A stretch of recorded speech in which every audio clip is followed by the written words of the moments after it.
Hyperpop!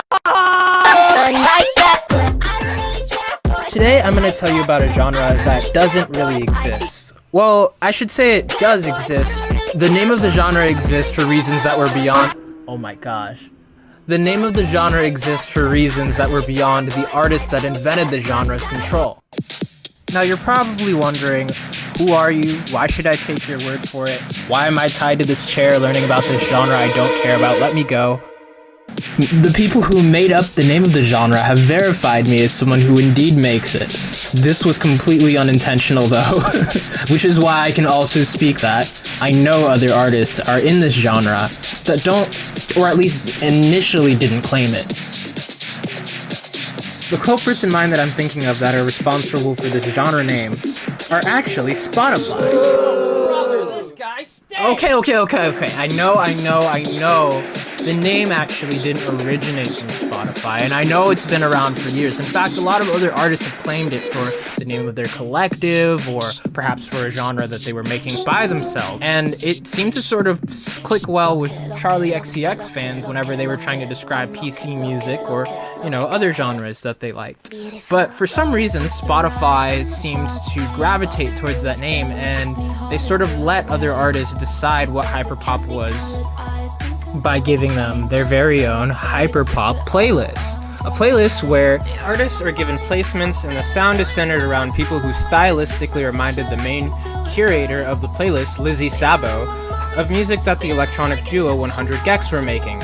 In addition to the main curator loosely tossing artists together into this melding pot of a new genre, there were curators that were guests that took their own initiative in making placements in the playlist just based on the music that they enjoyed, whether it followed a standard for what Sabo thought sounded hyperpop or not. So far, some notable curators include Blady, 100 gecs, and A.G. Cook, each receiving a different response as the playlist cycled through different material that was perceived standard for hyperpop, and material that stretched and broke the barriers of expectations for what hyperpop is. I'm closer to most artists and journalists that like to talk about hyperpop and also tend to make things that end up in the playlist. So I wanted to talk to some of them about what their thoughts on what hyperpop was, seeing how they're the ones documenting it and the ones creating it. Meet my friend Bill. He writes for the publication Lyrical Lemonade and loves to talk about the genre in non-conventional ways while interviewing and documenting other artists that tend to be in the playlist.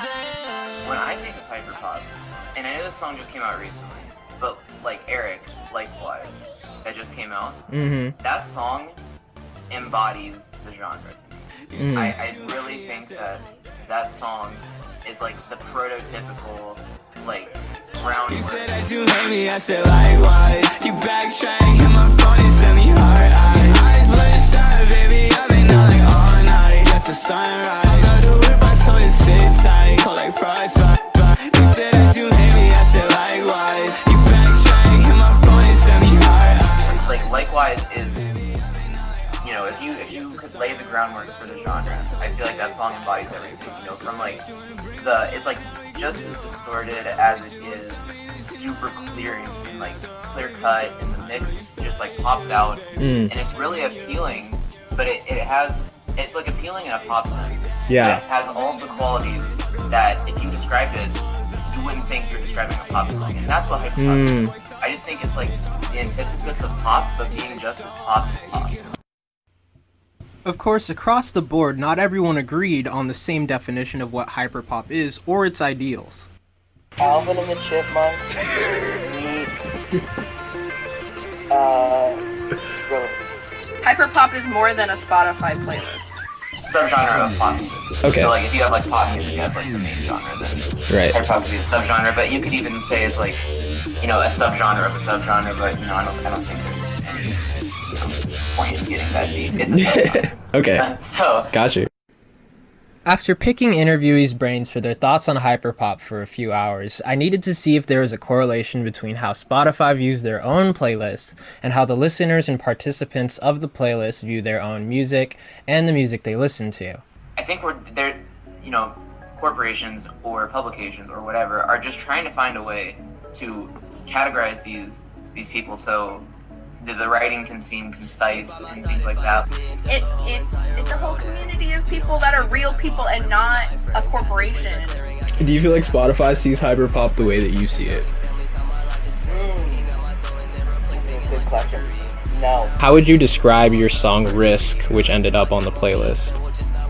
I think this is not a hyperpop song. Like I got the right eyes on me at the right time. That is what I really think happened. The interviewees were proving my point, that hyperpop was not an artist-cultivated name, and as a result, its definition varies depending on who you ask. It's not just the things that are presented to you, it's also the like when and where you entered the scene from. A majority of the people I've seen confidently talk about hyperpop on the internet have entered the scene right from where the Spotify playlist started to gain traction. A lot of the biases this creates prevents listeners from seeing the hyperpop playlist from the perspective of SoundCloud artists who are behind the scenes and ended up influencing a majority of the sounds that are on the playlist, or even being the ones that were on the playlist. An inability to accurately trace back the origin of the sounds on the hyperpop playlist and the artists that influenced the hyperpop playlist commonly goes hand in hand with an inability to convey the meaning of hyperpop. This isn't a criticism of new listeners, but an observation on all definitions of hyperpop seen thus far. Every time someone else defines it, it changes based on perspective, where someone entered the scene from. While being able to only be defined based on the most popular artists in the playlist, the definition of the sound itself is vague, even if there are commonalities between the artists on the playlist. The lack of an artist-generated definition for the music that the artist makes puts the genre in a weird place where the dust hasn't settled yet, and it cannot be stably existing as a genre without the definition. Normally, you could define a word by grabbing surrounding clues based on the context of the culture the word is used in, and multiple examples. But when Spotify's hyperpop goes from sounding like this to sounding like this, and when artists say that it sounds like this,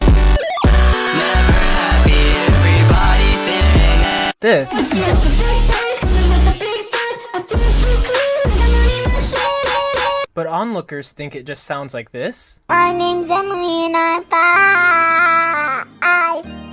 I like playing Roblox and I like going outside. What are you supposed to tell someone? It's like the genre doesn't even exist at all. So let me untie you from this chair real quick. Let me let you in on why I'm so obsessed with this weird dynamic of a community and a corporation trying to define themselves as I watch history be made in real time. We are watching a sort of gentrification of... Oh, sorry, did I lose you at the word gentrification? I know that's a big word. I'll just... To summarize, the rich people are again oppressing the poor people. Nothing new. They're taking advantage of the fact that, you know, they can kind of call it like it is because they're rich and they have power. But let me actually get back to what I was trying to say. We are watching a sort of gentrification of a space cultivated by minorities like people of color in the LGBT community for the sake of the profit of a tech giant that's taking advantage of raking in streams, while the starving artists are staying unemployed and unable to play live shows due to the quarantine in 2020. I believe the saying goes, history is always written by the winners, and for one of the leading music industry giants of the 21st century to pick a specific online space that was birthed entirely organically by minorities, to not only shove but also encourage these artists into this vague box of whatever hyperpop really is an unfortunate side effect to this genre gold rush that the internet is currently watching. It's causing confusion and even collapse within community spaces as artists scramble to figure out if they fit into a corporate standard and are worthy of being paid for their work by being given exposure through the playlists because the streams generate revenue and are an incentive for people to find other work by that artist. Do you think that hyperpop is a good thing?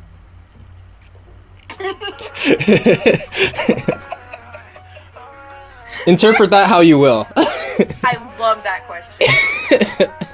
I hate Spotify. Yes. And the fact that the label came out of a Spotify playlist kind of irks me. Yes. It's always good to have. I feel like it's good to have a name for something if you want people to really feel closer to it and feel like they're part of a community. Yes. But I just think like I just feel a type of way about it starting from a Spotify playlist. That's just how I feel. I think it's more of an inevitability than anything. it's too broad of a term because there's so much stuff in the hyperpop umbrella that's put into the playlist and like people call hyperpop, and it's like there's a lot of different styles. There's like the more electronic stuff. There's like the more like plug stuff that's got like piano 808s, and then like there's even like regular pop songs that are like a little bit higher pitched with the hyperpop. So it's like very kind of a too broad of a term, I'd say, but like it's really I'd say hyperpop is more of a community term. Like Hyperpop doesn't exist. It was invented to sell more hyperpop. No, really, like think about it. The artists can't agree on a definition because they don't really know what it is. It was a corporate playlist that was invented by a tech giant, and they decided that they wanted to get sort of common sounds within the playlist without really helping the artists understand what it was that they were looking for beyond what's already inside of the playlist. And hyperpop isn't really defined beyond using the description of the hyperpop playlist curator, which is a genre and listening community. And as great as the fluidity of that definition can be to allow all artists a chance at approaching this sound, this vague sound, it's also discouraging to work with such vague standards when you approach your music wanting to understand the specifics of what makes something an industry standard and makes something worth endorsing, something worth checking out, and what appeals to your audience. And at this point, because of quarantine and without live shows, it's really hard to engage your audience and figure out how to see their reactions when it's all digital, and certain artists weren't prepared to navigate the digital landscape in order to advertise their music and to make their music. Now, in the words of Laura Less, as far as being a genre, I think it's still in its infancy and we're still writing the rules for what it can sound like. By the time you see this video, hyperpop may in fact finally exist as a genre, by having easily definable things that can be put into a formula that makes it easy to replicate. But as things are right now, on January 13th of 2021, everything is still up in the air. How can I tell you that hyperpop exists when I can't even really tell you what it is? Beyond having a song put into the Spotify playlist, I have no way to really verify it within the genre's forming boundaries. Boundaries whose vagueness seems to be causing a lot of confusion and even a lot of experimentation. And I suppose I can live with the fact that I'm living through a historical moment as I watch real-time gentrification happen at the same time as I watch a renaissance of art try to be defined by everyone that's surrounding and participating in it. It's sort of a party, but it's also a bit of a tragedy. Either way, it's pop and, well, it's exciting. Maybe not hyper, but it's fun.